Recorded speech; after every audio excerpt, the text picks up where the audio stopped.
poner sin conceder, como dice el presidente Andrés Manuel López Obrador, que hay un México paralelo. Bueno, pues en ese México paralelo, hoy el presidente Andrés Manuel López Obrador en la mañanera reconoció la valentía, la entereza de el ministro presidente de la Suprema Corte de Justicia de la Nación, Arturo Saldívar, quien hizo declaraciones muy duras contra esos jueces, contra esas juezas que están vendiendo la justicia. Para esos tribunales en donde la corrupción en muchos casos es rampante. No me digan que los jueces y juezas llegaron con la Cuarta Transformación.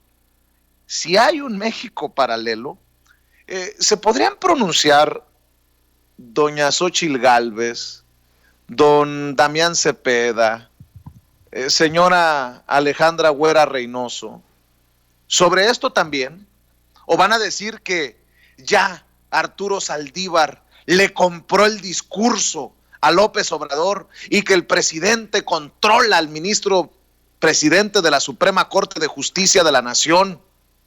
Carajo, a esto le tienen miedo en ese, nótese mi sarcasmo, México paralelo del que habla Damián Cepeda. A esto le tienen miedo, a lo que va a ver y escuchar del ministro presidente de la Suprema Corte de Justicia de la Nación, los panistas, los priistas, los perredistas. Se me hace que se les está haciendo chiquito el mundo, porque saben que si se viene la reforma judicial, muchos van a caer. Y digo que muchos van a caer porque tienen estos tentáculos, estas redes de complicidades en el Poder Judicial, no con todos, obviamente. Hay honrosas excepciones, hay gente muy comprometida con la justicia. Pero esto que dice el ministro presidente de la Suprema Corte de Justicia de la Nación es lo que lleva a muchos desde la oposición a decir, no vamos a aceptar que se quede otros 2 años Arturo Saldívar. ¿Por qué? Porque les tienen miedo, le tienen miedo a esa reforma judicial. Y si no me cree, vea y escuche en ese México paralelo del que habla Damián Cepeda, cómo se piensa, cómo se ve lo que ocurre. Años. En México, los tribunales no tienen una cercanía con la gente. La gente no reconoce en sus tribunales una legitimidad social. La gente percibe a los jueces en general como personas muy lejanas, ajenas a su vida diaria y susceptibles de incurrir en la corrupción. El mexicano normalmente visualiza a los tribunales como entidades vinculadas a los poderes fácticos, al poder económico y susceptibles a la corrupción. Creo que debemos redoblar esfuerzos para tratar de revertir esta situación con nuestro actuar diario. Requerimos tribunales más sensibles, más cercanos a la gente, tribunales que comprendan el dolor humano que hay detrás de cada expediente, que entiendan el momento social que se está viviendo.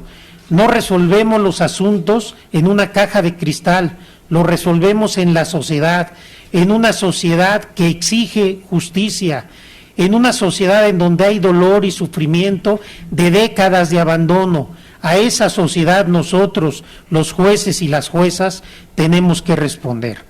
Y me parece que hay 2 aspectos en los cuales no hay que ceder un solo ápice. Fortalecer en todas las entidades del sector jurisdiccional, como lo hemos hecho en el Poder Judicial Federal recientemente, una política de cero tolerancia a la corrupción. Si la corrupción es inadmisible en cualquier sector del gobierno o de órganos de poder, es mucho más grave cuando lo que se vende es la justicia. No hay razón alguna que justifique la corrupción en los tribunales de nuestro país.